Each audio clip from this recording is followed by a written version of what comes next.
You're watching Packers Total Access Live, your daily source for Green Bay Packers content, created for the fans by the fans. Hit like, subscribe, and turn on notifications so you know whenever we go live. Don't forget to follow us on Twitter at Packers_access. Go Pack Go. Enjoy the show.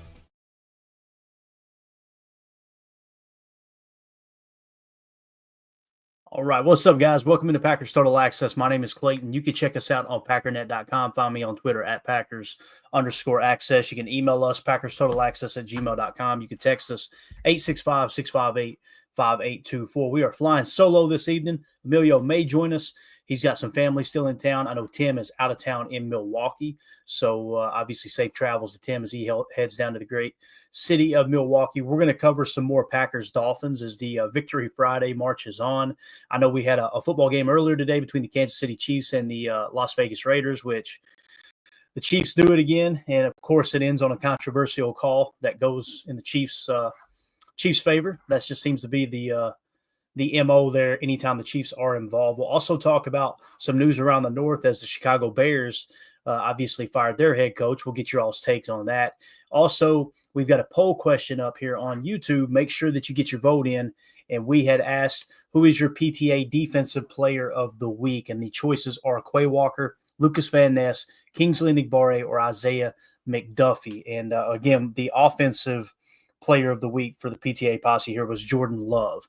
Ran away with it. I think he was well over 60% of the votes. So you guys make sure you hop over there, check that out. And in the meantime, let's give a shout out to the good folks over at Ticket King. They are the official ticket provider of Packer Fan Total Access Live. Wisconsin-based since 1992, specializing in Packers tickets. They're Wisconsin's largest ticket source with offices next to Lambeau and in Milwaukee. Click on the link in the video description that will send you to their website, theticketking.com. You can register for free as a customer and go ahead and start shopping for your Packers tickets. Again, that's Ticket King, the official ticket provider of Packer Fan Total Access Live. So let's go to the chat here. Give a shout out to everybody. We got Daryl in the house, Mike Berry in here. Good to see you, buddy. Larry Cano, hello, sir. Harry Cheese, Rail in the house. We got Eric Sutherland. Good to see everybody filing in here. Hopefully everybody's staying warm. I know there's a cold front sweeping across the United States right now. We're in the 20s down here in Tennessee. I think by Monday we're supposed to be somewhere around 15, 14 degrees, something like that. So I'm sure it's much, much colder up north. So just make sure, like I said, make sure you bundle up and stay warm out there as we get a little deeper here towards the deep part of the winter months. And obviously, to me, it's the best football. It really is. Any questions you guys have, I'll try to hit on them in the chat here. Just let me know. And we're also going to cover some stuff that kind of came down the pike in terms of the just news around the league, I guess you could say. And we'll go ahead and jump into that. I'll try to keep an eye on the chat here. Let's see, Daryl already chiming in. Quay Walker is my top option. There you go. It was tough for me, man. I was trying to decide. Now, I don't get the vote on this, obviously, but I was trying to decide who would I vote for. You know, LVN had a pretty good game. I don't think he'll win. Kingsley Enagbare, I mean, that's one that really, when you look at the impact on the game, I think he probably had the biggest impact on the game. I could be wrong, but then again, Isaiah McDuffie too. You know, McDuffie was great. There's one play in particular too where he has to play match, and I've got Chalk Talk ready for tomorrow, but he has to match up. I think it's the two on the opposite side because Quay's playing an underneath hook zone, and no hesitation, Isaiah McDuffie, man, he realizes I'm in trouble here. Gets back in plenty of time, makes the play, ends up being a positive play for the Packers on defense. So Isaiah McDuffie, I don't think you could go wrong there. And it looks like Quay Walker right now is running away with it at 57% currently. So make sure you get your votes in there.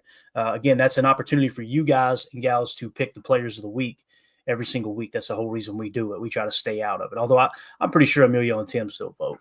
I guarantee you Tim is voting on burner accounts right now for Quay Walker. I promise you that. So showing a bad connection. Hopefully that'll clean up. Hopefully you guys can hear me okay. But as a matter of fact, I'll just go ahead and shut this down over here. That way it might improve the speed of the internet. But let's see here. Jarrell Lee in the house says, LFG, Quay, go Pack, go. Hopefully he can stay consistent. We need him making plays. Yeah. And again, I don't see anything where it's like, he'll probably revert back to the old ways. If he's made the decision of, look, I'm just going to play loose. I'm going to play with my hair on fire, and if I make a mistake, I'll make it big as opposed to lagging back and being too conservative. There shouldn't be no going back, right? Listen, he's not going to be perfect, right? Nobody's expecting him to be. We're not expecting any of these players to be perfect. The frustrating part, I think, as a fan is when you see players like Darnell Savage was the poster child for it. And I don't mean to pick on Savage because he's not here anymore, but Darnell Savage, man, it was just constantly. It was like he never played aggressive, but he didn't play conservative enough either. He was right in the middle. And when you're right in that middle ground where you're just playing hesitant all the way around, you're going to get eat up. I mean, both in the run and the pass. That's kind of how Quay Walker felt for a long time. In these last 2 games, albeit just 2 games, it seems like he's kind of shaking that off, and it's, hey, let's just go play ball. Like, we talk about this a lot, and I know you guys get tired of hearing it, but when you see him cover a seam route, there's no hesitation. He's comfortable. He knows he can do it, and he just goes and makes a play. When there's a play where he has to blitz, there's no hesitation. He's comfortable. He's getting after the quarterback. But everything in between, it's like like he's scared to make the play. And hopefully he straightens it up, man, for sure. So we'll see, though. We'll see. Roger Davis in the chat. So happy to see Quay coming around. Amen to that, buddy. HTE in the chat says, if Quay has a standout game versus the Lions, can we say that he has arrived? Also, why hasn't anyone posted Van Ness's sack? I'm pretty sure I posted it last night. If you'll go back now, listen, it was many tweets ago. I know I hit on it last night on Twitter. It definitely made chalk talk. It was a fun play, no doubt. It's LVN 2 games in a row with a sack, man. It's exciting because if he emerges and you've still got JJ Enagbare doing his thing, and you got Rashawn Gary, who still leads the team in pressures and sacks. If LVN comes alive and he starts to warrant a little bit of the attention on that side, watch things really open up for Rashawn Gary. Because, again, it's like this is a story that tell as old as time, as they say. I remember when I first became a Packer fan, we had a guy named KGB, right? Kabir Baja-Biamila. And great pass rusher, but they were always talking about we don't have that pass rusher opposite of him, right? Then you end up getting Aaron Campman, and I can't remember who came first, but they were supposed to play off of each other. And I don't know all the details. I can't remember all the details, but for whatever reason, stuff went wrong with KGB, and it was just Aaron Campman. And then we switched to a 34, and we asked Aaron Campman to play outside linebacker.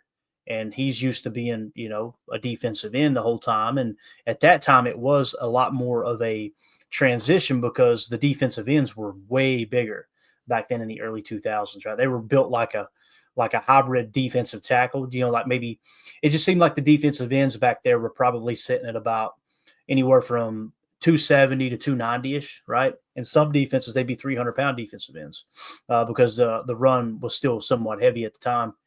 And then it's like as you transition into 34, man, taking a big guy like that, it's going to be really hard to make him an outside linebacker in a 34 defense. So he never really developed. He ends up messing up his knee, and obviously he never really had a true shot at the 34 defense. Well, you end up getting you end up getting Clay Matthews. And Clay Matthews just becomes a beast off the edge, right? But we were always talking about we need an edge defender opposite Clay Matthews to take that heat off. Now, I'm of the opinion you should get a 3-tech. Have a 3-tech on one side that's dominant and an edge defender that's dominant, and you can really manipulate what the offense is trying to do in that regard. So, but yeah, it's something that if LVN really does pop moving forward, I think it's going to help Gary tremendously and vice versa. I really do. I think they'll feed off each other. You could tell the way that they celebrate each other's success on the field is really cool to see. And JJ Enagbare looks like a physical freak. I don't know what it is, man. He looks like an animal. Like I feel pretty comfortable saying, based off of what we've seen on game tape, he's more of a physical freak than LVN is. And that's just strictly like if you removed, their weight, their height, their speed, all that stuff, and just look at the way they played, Enagbare plays like an animal. He really does. I see a little more in him than anyone else on that front, to be honest with you. Hopefully he can continue to put that together as well. So we'll see, though. Let's see. Let's move into some of the news here. Appreciate everybody in the chat. I'll try to keep an eye on it here. You guys know when we're flying solo, it makes things a little bit difficult. If you would hit that like button for us, though, feel free to sub to the channel. We're picking up a bunch of subs here lately. Appreciate everybody supporting the channel. It's awesome to see it growing and everybody kind of coming together, rooting on the Packers here. But so I tweeted this out. The cycle continues in Chicago. Ian Rappaport had tweeted out earlier today. Bears coach Matt Eberflus has been fired after an ugly loss to the Lions, the team's 6th in a row. Chicago now has the NFL's 3rd head coach opening. So Matt Eberflus is officially out in Chicago. No surprise there. I know there was a lot of arguing going on Twitter yesterday. Whose fault was it? Was it Eberflus's fault? Was it Caleb Williams' fault? My answer is yes. It's both of them. You draft a quarterback number 1 overall, is supposed to be this generational talent, and he doesn't have the wherewithal to call that timeout himself, or at least hurry things up.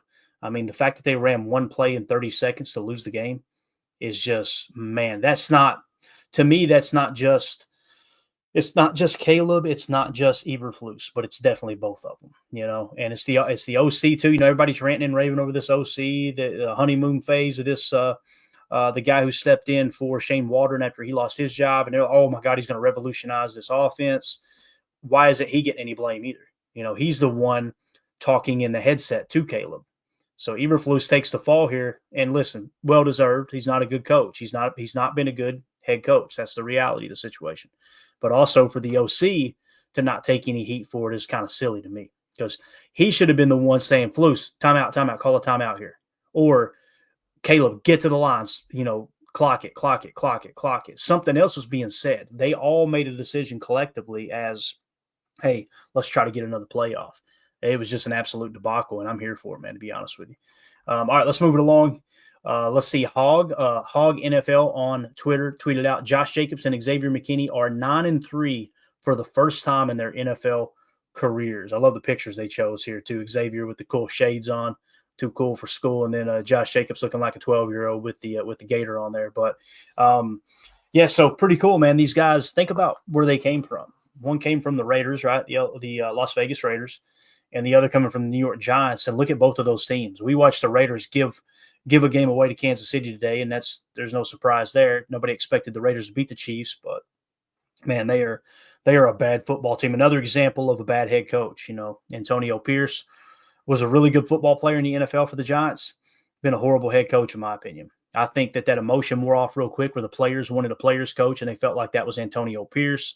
They were letting them, smoke cigars after big wins in the locker room, and it was this big party and the music blaring and everything. And all of a sudden, when you start losing, you trade Devontae Adams.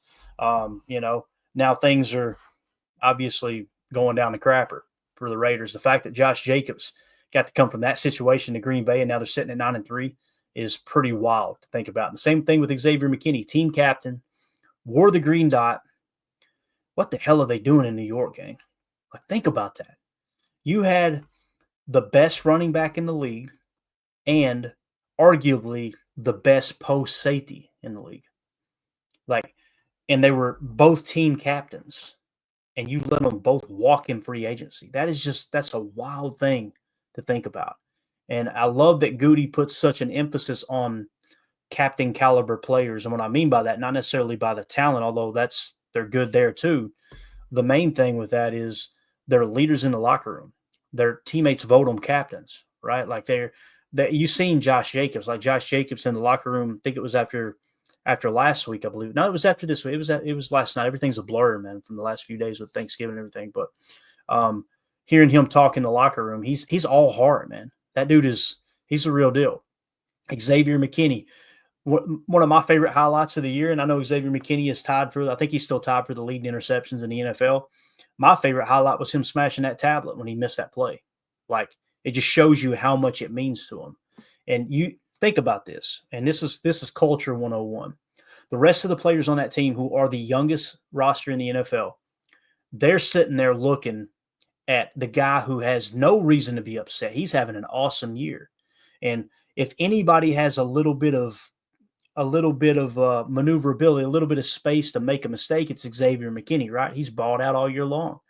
He makes one mistake in that game, and you see him throwing the tablets. What do you think the rest of the players on that defense thought? Damn, if it's not good enough for him with the season he's having, I need to make sure I play better, right? I need to try harder. I need to work harder. I need to study the playbook more. I need to study the opponent more, the tape. You can't put a price tag on that. The fact that both these guys are Green Bay Packers is just absolutely wild to me. It really is. All right, let's move it along. So we got a little bit of tape here. Everybody's sort of filing out their coaching tape and everything. Jacob Morley put out here, drop in the bucket. He says, Jordan Love's sicko throw of the week. So this throw here, we'll hit it on Chalk Talk tomorrow. This is where I think he hits the 9 route to Christian Watson down the sideline. Guys, you can't throw it any better than that, man. What a great throw. Like, seriously, I know he has accuracy issues from time to time, but this is just an absolute dime piece stepping up in the pocket. And great job by Christian, late hands. You'll see when we show it tomorrow, we've got the all-22 where you can see the sideline cam. And Christian, that guy's, like, you could tell Christian's saving that burst for the end. Like, he's not just running away from him and then giving the corner a chance to run into him and break it up. It's like he's lagging, last second, hits the jets, speeds up, catches it. Obviously makes the grab. So huge play there. And again, just what an awesome throw from Jordan Love. The mechanics look great on that throw. I mean, that's an absolute dime piece for sure. So Jordan heating up at the right time, just like last year, man. And Jacob Morley, make sure you'll give him a follow at Jacob Morley, one of the best follows on Twitter. I know I say that a lot, but I'm telling you, you need to do it. He's awesome. Andy Herman put this tweet out. Packers are 4-1 since bringing on Robert Saleh as a consultant. The Jets are 1-5 since firing him. Think about everything we just talked about with culture and Josh Jacobs leaving the Raiders, Xavier McKinney leaving the Giants, and then looking at Robert Saleh. Listen, I'm of the opinion Robert Saleh was not a good head coach. That's just me personally. One of the great defensive minds in the game, though. I think he's one of those dudes that I wouldn't be surprised if he gets another head coaching opportunity later on down the road, but I think that he can be one of the best defensive coordinators in the entire National Football League. I love that he's hanging out with Matt LaFleur. Just in case, hear me out here. He's a consultant to the offense. We know that, right? Like, he's basically given the offense pointers on how he would attack them as a defense. And he knows pretty well how to do that, seeing that he beat the Packers 2 years ago in Lambeau, right? When the Jets came to town, they absolutely bullied the Packers. But, excuse me, he's given pointers to Matt LaFleur on, hey, look, here's how you might want to attack this defense. Here's how they're probably going to look to attack you. Here's how you can exploit it. You guys remember 2 weeks ago, he put that stalk wheel in. You guys remember that? The stalk wheel we talked about on Chalk Talk. What it was Christian Watson jumped out in toward the secondary and acted like he was going to block, like he's sizing up the block. And they call that stalking. And then he just, bam, up the sideline with the wheel route, right? Great play. It was an important play in the game, too, if I remember correctly. Well, we've seen another stalk route this game here. It'll make Chalk Talk. I'm trying to think of which one it was. I just remember seeing it, and I know I've got it labeled, so it'll remind me to look at that player. But that stalk route, I can't remember if the player got the ball or not, but what you're seeing is that's a perfect example. The fact that Matt LaFleur specifically name-dropped Robert Saleh, that it was his idea to put that stalk wheel in, and now the very next game you're seeing another stalk route. He's putting his stamp on this offense. It's a really, really cool thing. And the fact that him and Matt LaFleur were, best men at each other's weddings, I believe at least one was the best man at the other's wedding. They were college roommates. Imagine working the dream job with your best friend. How awesome is that, right? And you talk about keeping the morale high and keeping each other in check and being able to be brutally honest with each other and all that stuff. I think it's huge that Saleh's on the staff. What I was getting at, though, let's say this defense continues to improve, and let's say by the end of the year they're top 5 in scoring, top 5 in rushing, top 5 in passing. They're top 10 in everything right now. What if a team came calling for Jeff Hafley, right? If they came calling for Jeff Hafley, let's say they both get interviewed. Robert Saleh and Jeff Hafley get interviewed for a head coaching job, and Jeff Hafley gets the job. If Robert Saleh doesn't get offered a head coaching job, where do you think he would be? His top choice for defensive coordinator would be? It'd be right here in Green Bay with Matt LaFleur. I think it's awesome that they somewhat secured him in case that were to happen. And there's some things you'd have to button up that if someone else offered him assistant coach, you might have to revoke or have to pull or demote, I should say, Rich Bisaccia's assistant coach title in order to, by the rules, keep Saleh. But then that makes, Rich Bisaccia fair game to make what wouldn't be a lateral move because he would be promoted back to assistant coach if he went somewhere else. But it kind of feels like that's what they're doing with Saleh, It's really interesting. This is a great point, Eric. I didn't even think about this, man. Eric Sutherland in the chat with a dime. You think Saleh has anything to do with Quay picking his play up? I had not even thought of that, Eric. It does kind of feel like Saleh has been here 6 games now, right? And all of a sudden, Quay in the last 2 games has just been on fire. How cool would that be if there was some kind of commonality there that maybe Saleh is helping on defense a little bit? To me, it just feels like Quay's being more aggressive. I honestly, I know it sounds simple, but I think it was just something where the coaching staff's like, listen, dude, your job is on the line here. Like, you got to start making plays. Let's just be aggressive. Just be aggressive. What do we have to do to make you be more aggressive? And I think that's kind of how, that came about. It just feels that way. But Robert Saleh, you're right, man. I didn't even draw that parallel. That's a very, very interesting point, Eric. That might be the case, dude. It might be the case. It might be Saleh kind of coming in and helping with that too. As Deadfish says here too, man. McDuffie too. McDuffie played good, guys. He played good. Let me check on the poll question real quick. So we're sitting at, let's see here. Yeah, we're at 52% Quay Walker, 29% Isaiah McDuffie, 19% Kingsley Enagbare, and LVN does not have a vote yet. So doesn't look like LVN's going to win. But yeah, McDuffie looked really comfortable, man. Really comfortable. We're going to hit the PFF grades here in a minute. I'm excited to see who graded out well. But yeah. It's interesting. Ron Sample in the chat says, I thought Saleh only worked with the offense. That's what Matt said, right? That's what Matt said. And then he gave us a detail like we were talking about with the stalk wheel. So that's just all, like I said, Eric brung it up. When we say he's not working with the defense, do we really think he's not doing anything with the defense? Think about that. You know what I mean? Like he's just staying completely away. And the thought behind that, too, is like, well, Hafley's doing a good job. You don't want to mess any of that up, blah, blah, blah. Hafley doesn't need a former head coach kind of putting him on the spot.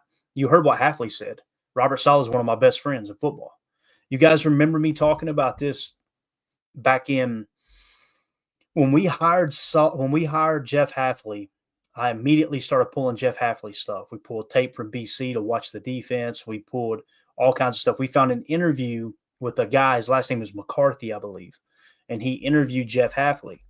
And Jeff Hafley said like 3 or 4 times in that interview, my friends in the NFL. And he kept saying that because he's talking about how coaching in college defense is way different than coaching in the NFL.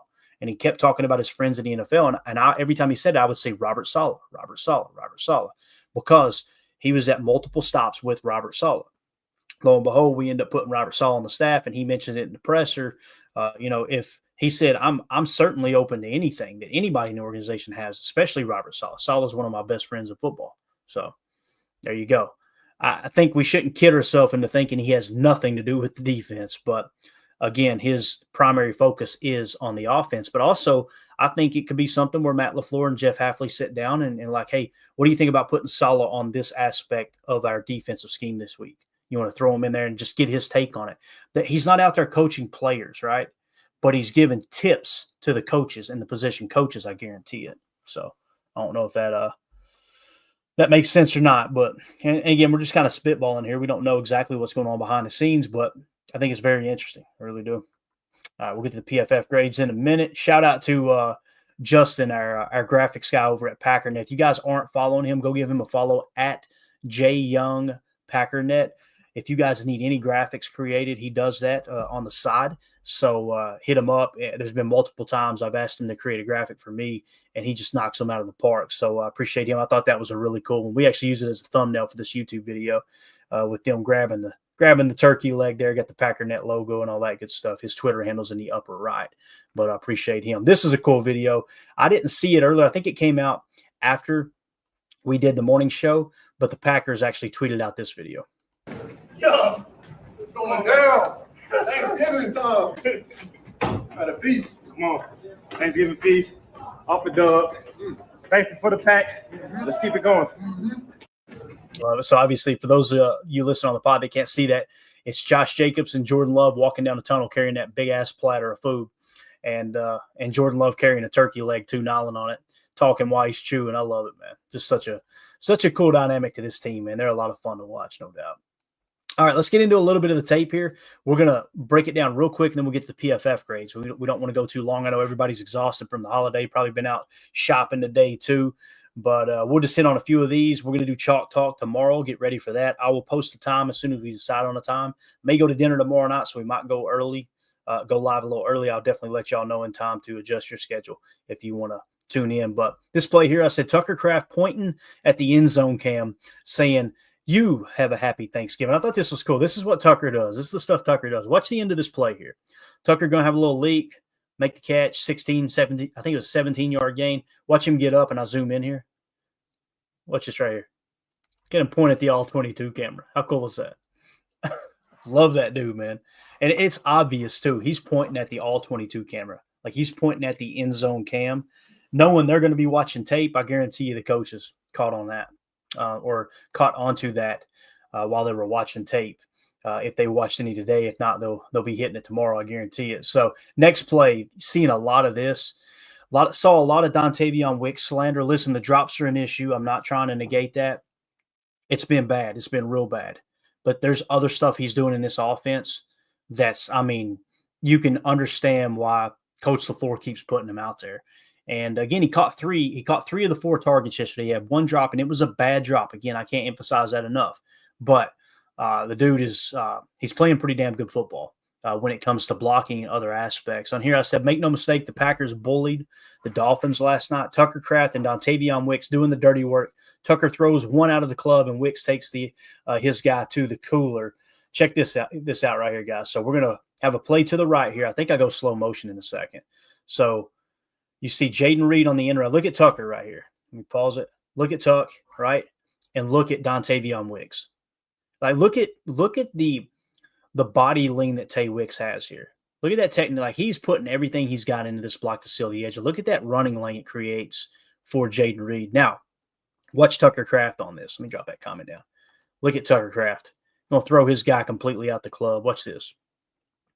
Bang. Pancake, right? Now look at Tay Wicks still holding that block, and watch Tay drive him. He's not letting him go. Like, you can't put a price tag on that, guys. And look at how many yards Jaden ends up getting after that because they kept with the block. If Tay Wicks, okay, he's here, let me just ease off here. And listen, I'm not going to name names, but you've seen receivers do that for the Packers this year, right? This is huge. It's absolutely huge that you've got guys that don't have the football that care just as much, if not more, about blocking for their teammates on a jet sweep like this. Tucker Kraft is quickly becoming one of the best tight ends in the game. Make no bones about it, man. This dude is the real deal, and he's going to continue to be the real deal. Now, here's the next play, or another play. I said, as Matt LaFleur says, no block, no rock. Christian Watson and Dontavion Wicks paving the way for the Jaden Reed touchdown. So here we go again. I want you to look down here to the bottom. This is going to be an RPO flat, all right? So it's like a 20, I think it was a 22 RPO flat. So they're going to set up a run if they wanted. If they got the hat count, they're going to try to go basically a mid-zone run is what it looks like to me. I called 22 because it looks like that's where Josh Jacobs was heading.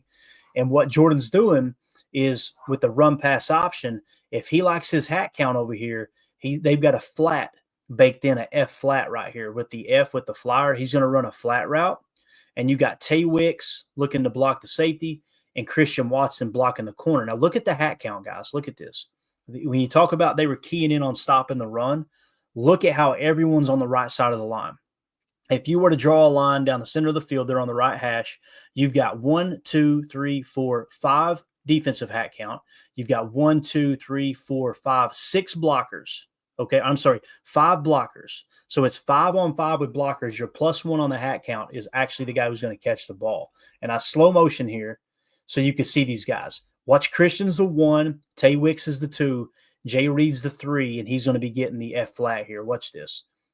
Look at Christian. Watch how patient Christian is. Look at his hands down. See, and that's on purpose. He wants this guy to commit. As soon as that guy commits, he's going to wall him off and wash him completely out of the play. Look how patient he is. And then right now, bang, shoot your shot. Look at that block. I mean, just absolutely perfect. Let him use his own leverage against himself to take himself out of the play. Now, what do you got? Another hat on a hat. Watch Tay Wicks. Look at that sticky block. Just drive, and look at the lane it created. Watch Tay, too. Look how fired up Tay Wicks is. You'll see it right here on this angle. There's the Christian Watson block. There's Tay Wicks. Keep your eye on Tay Wicks. Don't take your eye off Tay Wicks. Watch him. Look how fired up he is. That's what I'm talking about. So, again, the drop's been an issue. But that dude is all in for this football team, and you could tell it's obvious why Matt LaFleur really, really likes him. You know, again, just an unselfish player, still a young player too. And you talking about coming from great people, man. I got a chance to meet his mother in Tennessee. My sister-in-law and her husband were sitting like 5 rows down from us, and we had a crew of about, I don't know, it's probably about 8 of us, something like that. We're sitting up top. Excuse me, I can't quit yawning. Turkey coma trying to set in. And I noticed, I think it was Emilio said, "Hey, man, that's got to be Tay Wicks' family," because everybody walked in with Tay Wicks jerseys on. And I texted my sister-in-law. I was like, "Hey, that lady sitting behind you, if you don't care, ask her if she knows Tay Wicks." And she went, "Who's Tay Wicks?" I said, "Just don't worry, but just ask her." So she did. She asked her and said, "Yeah." She texted me back and said, "It's his mom." He said, "Come down here if you want to meet her." So we got to go down and meet Tay Wicks' mom. Just a phenomenal lady. Everybody with them, they were just great people. Really, really cool to get a chance to meet them. But again, he's a young player. Like, the people who want to give up on him, it's you. You guys did this with Davante Adams. I remember it like it was yesterday, man. Davante Adams couldn't catch a cold his second year in the league, and everybody was just, we just need to cut him. He's taking up space and this and that. And it was just like, man, it's a second round pick. And this is where I always try to pump my brakes when I get overly emotional too, is I say, all right, the coaches know what the hell they're doing, right? Like, there's got to be a reason they like him. You're seeing it all over the tape here. And listen, I love Romeo Doubs. I think Romeo Doubs is a much better wide receiver than Tay Wicks right now. But Romeo Doubs does not block like Tay Wicks. I'm sorry, he doesn't. Tay Wicks is a monster at blocking it. And when you can put him at that Z wing spot, what that does is free. Christian's the only one who's been able to do that, block out of the wing. And it basically, it's almost like a tight end position, right? You're in between the tackle and the tight end, or on the outside shoulder of the tackle, and you're set back about 1.5 yards. So you're almost playing like an H-back, like a hybrid type, position. Christian was the only one of the receivers that could do that, other than Malik Heath. Malik Heath, I feel like, could do it too. He's physical enough. Well, now that they can put Tay Wicks in that spot more often, guess what that does? Now that frees Christian up to do other things. So you've got just as effective of a blocker in Tay Wicks playing Z-wing, and now you're able to put Christian Watson out on the boundary and let him stretch the defense. It's absolutely huge, man. It really is. So, Rel in the chat, definitely giving sophomore Adams. I agree. It feels like that, And listen, I don't think we can realistically expect Tay Wicks to go on and be as good as Davante Adams. Davante Adams is probably a Hall of Famer. I feel pretty comfortable saying that. He'll probably make it into the Hall of Fame some year. It might not be first ballot depending on how his career ends, but I'm not saying that Tay Wicks is that player. I'm simply saying that's how quick you gave up on Davante Adams. Not you, not anybody listening, just in general. People gave up on Davante Adams that quick. And then next thing you know, the hands came around, right? And the late hands came around. And what you've seen with Dontavion Wicks, the same you see with Davante Adams, is both of them they're just great route runners, right? And listen, Davante Adams was never a run blocker like Tay Wicks is showing right now. I'm sorry, he wasn't. He's willing to, but Tay Wicks is he's impressing the heck out of me, man. Really is. From the blocking, like I said. All right, we won't get into that. That was basically the 49ers, or I'm sorry, the Kansas City Chiefs and the Raiders game and that ending there. So that's it. Just wanted to kind of run through. That's some of the stuff that I seen on Twitter today. Let's get into the PFF grades before we wrap this big bear up. I'm really excited to kind of see. This is actually be the first time that I've looked at it too. So I'm excited to see who graded out well. I looked at it a little bit earlier when I put the tweet out, but when I do that, I just look at the best players essentially and try to put in the tweet who the best players were from the game. That's usually how I approach that. So let's see if we can get this thing. My program is acting a little bit weird here. I'm going to try to make sure I don't close this out here. There we go. All right.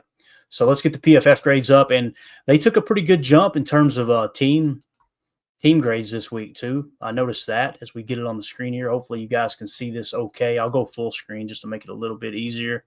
Like I said, it's a little more difficult when you're flying solo, but there we go. That should be zoomed in enough. All right, so if we sort by overall, the Packers grade currently as a team, right, they are at 77.8. That's 17th best in the league. I want to say they were like 2 or 3 spots lower than that before this week. Okay, so obviously they increased quite a bit this week, had a pretty good week. Let's get into the offensive grades, or I'm sorry, the team grades in week 13. Hands down, this was the highest grade as a team that the Packers have received all year at a 77.9. What does that say? According to PFF, and again, it's just according to PFF, This is the best football game the Packers have played this year as a whole, right? 77.9. Their offensive grade was a 79.4. Their passing grade was a 76.2. Pass blocking, 76.8. Receiving, 77.8. Running grade, 89.3 for the running backs. Just phenomenal there. Had explosive plays from all three backs. That was really cool to see. First time that's happened this year on Chalk Talk. Run blocking grade still low, 54.1. Take it for what it's worth. Defensive grade, 66.5. Run defense, 74.4. Tackle grade, 74.5. That tackle grade is huge, guys. That's the second highest tackle grade they've received this year. And when you're playing a team like the Dolphins, you have got to tackle those guys because you've seen it. It was dink and dunk all day long, no doubt. Pass rush grade, 63.3. Coverage grade, 63.6. And special teams grade of 62.2. Now let's get into the individual grades. This is the meat and taters of the operation here. I absolutely love this. Boys, hell has frozen over because Tucker Kraft has got a good PFF grade this week. We've talked about it all year. We felt like he's played solid football for whatever reason. PFF didn't like him. I pointed out a couple of times that I did notice on tape inconsistencies. He'd whiff on a block. He'd run the wrong route. You could tell he was kind of lost a couple of times. Maybe that played a role. I don't know. But today, as we sit here on November 29th, one day after the Week 13 matchup with the Dolphins, Tucker Kraft came in at an 89.7, the highest graded player on the Green Bay Packers roster for Week 13. Passing game grade of 91.4, run blocking grade of 63.9, a pass blocking grade of 58.1. Obviously, catching the football, he was phenomenal, absolutely phenomenal yesterday. Second is Josh Jacobs at an 86.4. Third, Jordan Love, 77.7. We talked about this. He's graded out in the 70s the last 5 games. I think this makes 6 games now. And this might be his highest graded game of the year. It's got to be close. I know it won't pull it up for you guys. Actually, it will. Look at here. All right. So 77.7 is his highest graded game of the year. So though, as far as him grading out in the 70s, week 6, 7, and 8, he was over 70. He dropped to a 68.3 in week 9. Then week 11, 73.7. Then last week, 63.5. Then this week, his highest grade of the year, 77.7. So you're seeing consistency, right? Like his new floor, if you were to go off the last 1, 2, 3, 4, 5, 6, 7 weeks, his new floor is 63.5. His ceiling is 77.7. So Jordan Love is cranking it up. No doubt about that. Really excited to see where he ends up at as the year goes along here. Fourth, Chris Brooks. Only 15 snaps, but a 77.3. What a steal this guy's been. Like every time he gets a rock, every time he's asked to pass block, every time he's thrown a pass in the passing game, it just seems like he always the moment is never too big for him. And this is Brian Gutekunst just putting on a clinic on how to sign players that are just sitting out there that other teams are willing to put on the waiver wire and try to throw on their practice squad and just snatch them up. Chris Brooks, hell of a job, man. Pass blocking grade 80.4, running grade of 78.8. Just a phenomenal day. Again, only 15 snaps, but those 15 snaps freaking matter, man. They matter. Jaden Reed, 36 snaps, 72.1. Great grade there by Jaden Reed. Christian Watson, 69.6. Look at the snaps, guys. 51 snaps for Christian Watson. Let's go. Emmanuel Wilson, only 4 snaps, 69.1. What's crazy is he only had 4 snaps. He had 2 running plays, right? And one of which was an explosive, over 10 yards. Just, man, phenomenal job. Zach Tom graded out a 66.7. Bo Melton, albeit just 9 snaps, 63.7. Dontavion Wicks, there you go, 62.7. That's what I'm talking about. Run blocking grade 74.2. So they agreed with the tape, no doubt. And then Sean Ryan with the 60.6. So those are your top graded players on offense. Josh Myers, 60.3. That's actually kind of high for Josh, who's struggled at times. Let's see how his season's gone here.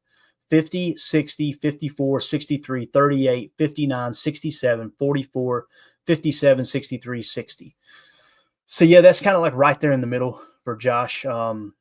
It's definitely on the higher end, I should say. I mean, his highest graded game this year was a 67.1 there in week 7 against Houston. But, again, Josh Myers just not, according to PFF, not playing up the standards there. Elton Jenkins came out with a 31.4. I'm wondering how much the penalties played a role there, because obviously he beat the hell out of that guy on that play. I loved it too. I don't know about you guys, but ragdoll that dude. Some people are saying it's not a penalty. Some are saying it is. I don't know. To me, it looked like they felt sorry for the guy because Elton just absolutely walloped him. But I'm a Packer fan, so of course I'm going to say that. But again, that is your offensive grades. Now let's hop over and check out the defensive grades and see who kind of stood out in that regard. Top of the list, surprise, surprise, Xavier McKinney at a 78.0. Look at number 2 with 14 snaps. Aaron Mosby, 73.9. Shout out to Jacob the Beard. We were in a text thread with the guys yesterday watching the game, and he said, man, Aaron Mosby earning some more reps. Before we even seen the PFF grade, Jacob called it. He could see it, and it was all, he was just all over the field. Every time Mosby was on the field, he was making a play. I noticed him on special teams too, it seemed like. So Aaron Mosby earning that roster spot, no doubt. Keyshawn Nixon playing all 71 snaps, 73.5. The Keyshawn Nixon slander needs to stop. I know he's not a great corner, but the fact that some people are complaining that he's playing corner is mind-boggling to me. He's exceeded my expectations this year. I don't know about you guys, but he really has, especially in the run game. Like, it just seems like when it comes to yak and it comes to running plays, Keyshawn he's one of the better corners in the league, in my opinion, at playing run defense. And I know that's not the most important aspect of playing cornerback. I get you. But when you play predominantly cover 3 zone, you want a guy that's got eyes in the backfield who's going to come up and stick his nose in there and make a tackle. You want that guy, right? Because you've got help behind you. And if you're in a deep third zone, if you play it properly, then they're not going to try to throw to your side because you're going to have over-the-top leverage. If they throw at your guy, it's going to be underneath on a dig or on a comeback route, which that's how you beat a cover 3, depending on if you're going, hard flat or a curl flat approach or even a drop. But Keyshawn, man, he's getting better. He's getting better at playing outside corner, and it's really exciting. 73.5, his run defense grade 63.8, tackle grades 80.2, and his coverage grade of 73.6. Let's see how his year has gone here real quick. So as far as defensive grades, here of lately, he's really cranked it up. Yeah. So 73, this is starting week 1, 73, 52, 62, 56, 60, 64, 65, drop back to a 46, 59.8, back down to a 45, and in these last 2 games, 83.2 against the Niners, 73.5 against the Dolphins. So Keyshawn, man, he might be peaking at the right time too. Let's see, up next, Kenny Clark. You love to see this, 70.7 for Kenny Clark. Had a rough year. There's no two ways about it. That was his second highest graded game of the year. His highest coming in week 5 against the at the LA Rams there. So a 70.7 this week.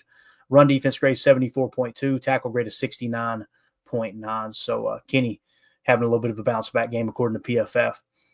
Let's see, Eric Stokes, 36 snaps, 69.7. Look at that. Now the tackle grade, that's the play that sticks out in my mind. I think he missed the tackle on the edge, and I was really, really frustrated with it. But the coverage grade, 69.7. Hey, look, what else can you ask for a guy that's third, fourth, probably third or fourth on your depth chart as far as outside corners go, right? Lucas Van Ness, 22 snaps, 68.9, had a tackle grade of 72.4, pass rush grade of 69.3, just solid across the board, really. Really, I mean, that's, to me, his strength, in my opinion, is his tackling. It just seems like when he gets his paws on people, he brings them down.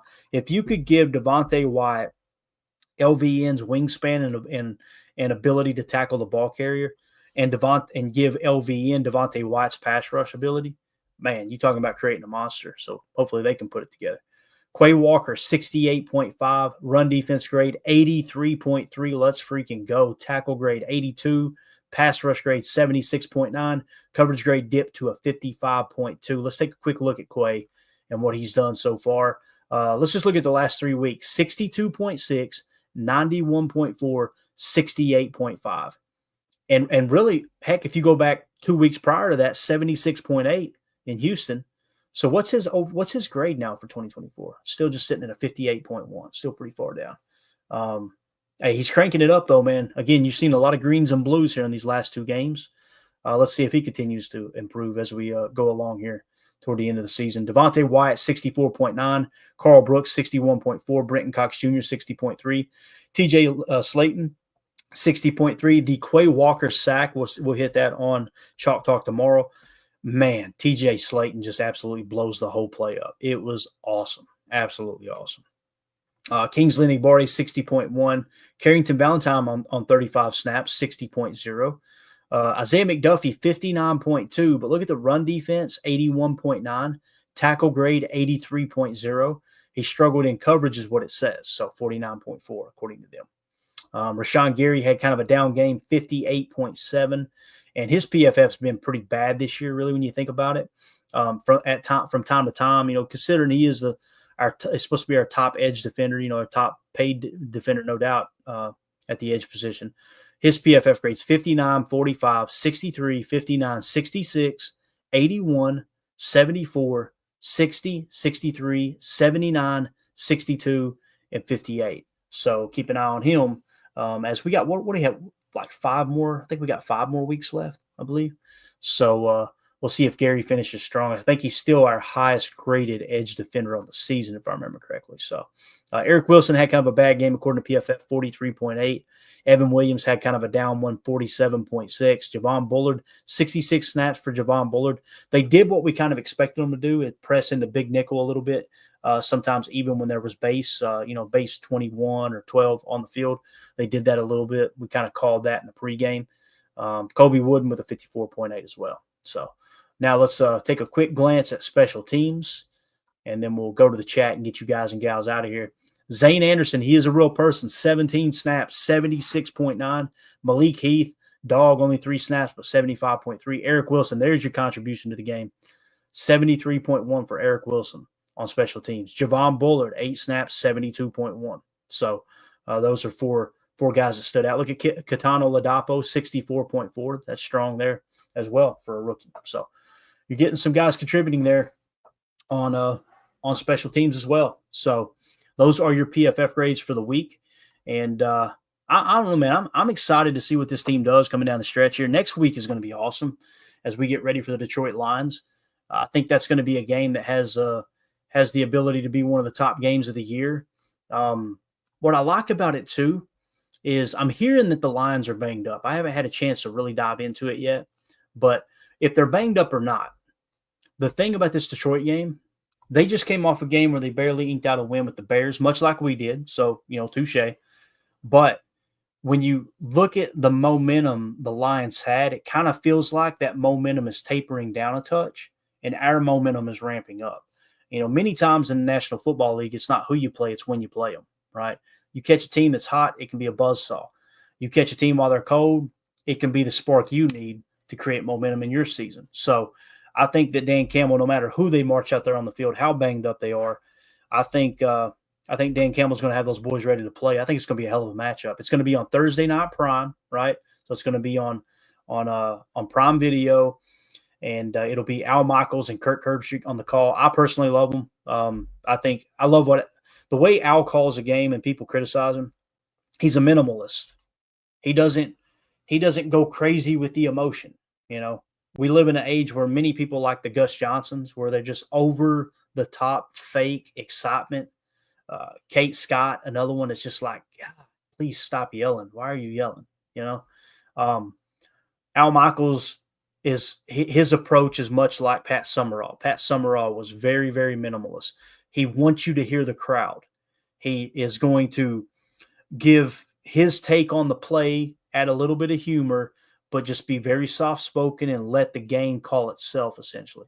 And I know some of the younger crowd don't like that. They think it's boring because they're used to all the hooting and hollering and the crazy catchphrases and this and that. I love Kirk Herbstreit. I think he's done a great job last few years transitioning over to the NFL as well. So they'll be on the call Thursday night.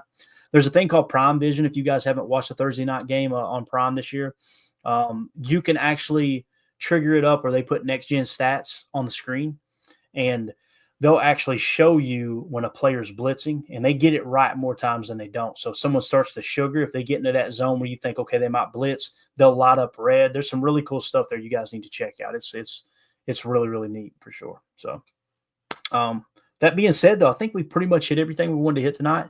I'm tired of talking, to be honest with you. We've been talking so much, doing multiple shows here the last few days, and obviously Thanksgiving has worn me out. So we'll probably just end it there unless you guys have anything else in the chat. I know Carl K said Stokes getting better, question mark. Yesterday, it seems like he did, Carl. It's just one game. But now, is it enough to save his job? Probably not, and what I mean by that is I don't think the Packers are going to try to re-sign him to top cornerback money, right? They'll probably let him test the market. They may give him an offer that's going to be very, very, very team friendly, but let him test the market. And then if it comes back, let me give you an example. When I say test the market, like let's say the Packers say, hey, we'd like to keep Stokes for $4 million per year. I personally wouldn't. That's just me. But let's say that that's the Packers number. And he's like, no, I'm worth more. Now I'm worth 8. Okay, cool. Go to the market. And if you get your number, then hey, whatever number you get, bring it back to us. We'll see if we can match it. And anything over 4.5, you don't match, right? Okay. Hey, look, you earned it. Appreciate your service. Good luck at the next stop, right? But if he goes out there and his best offer is, $3.5 million, when he comes back to the Packers, then, what was the offer? Show us the offer sheet. Show us proof of it, right? Here's what the team was offering. All right, we'll match that. We'll give you a little bit more than that, right? If you did that to the tune of $4 million or less, I would be okay with it. But honestly, I guess I wouldn't. Stokes, it would have to be damn near a minimal contract. That's just me. And maybe I'm too hard on him. Maybe you guys disagree. I don't know. And who knows, he might finish the season strong and change my opinion, but that's kind of how I see it right now, personally. Let's see what else we got in here real quick. The defensive player of the game had a bad PFF score. What are they watching is what IROC said. Let's see if that's the case. Yeah, Quay Walker, one player of the game from our PTA listeners at 50%. That's PFF. We joke about it all the time, right? As soon as the game's over, it's like, man, I feel like he had a great game. What's a PFF grade be 30, right? I don't even remember what Quay's grade was. It wasn't bad, though, was it? Wasn't it like in the 60s? So, many people see the 60s and they think, oh, that's a horrible grade. That if you grade out in the 60s on PFF, I want to say it's like above average, right? Or average to above average. That's exactly what it sounds like. Like that's everyone else at that position, other than the great players, are kind of playing on that level. The issue we have with players like this is like Quay Walker's a first-round pick, right? Devontae Wyatt's a first-round pick. Kenny Clark was a first-round pick. Kenny Clark is the highest-paid, top 3 highest-paid defensive tackles in the league, right? Jair Alexander, again, inactive once again, always banged up. One of the top 3, top 5 highest-paid corners in the league, right? You expect those guys to grade out great because, again, the rule of thumb is you're willing to overpay for great. You never overpay for good, right? Never overpay for good, but you will overpay for great or above. And when players don't play up to that level, it kind of feels like fans apply the same rules to a first-round pick, right?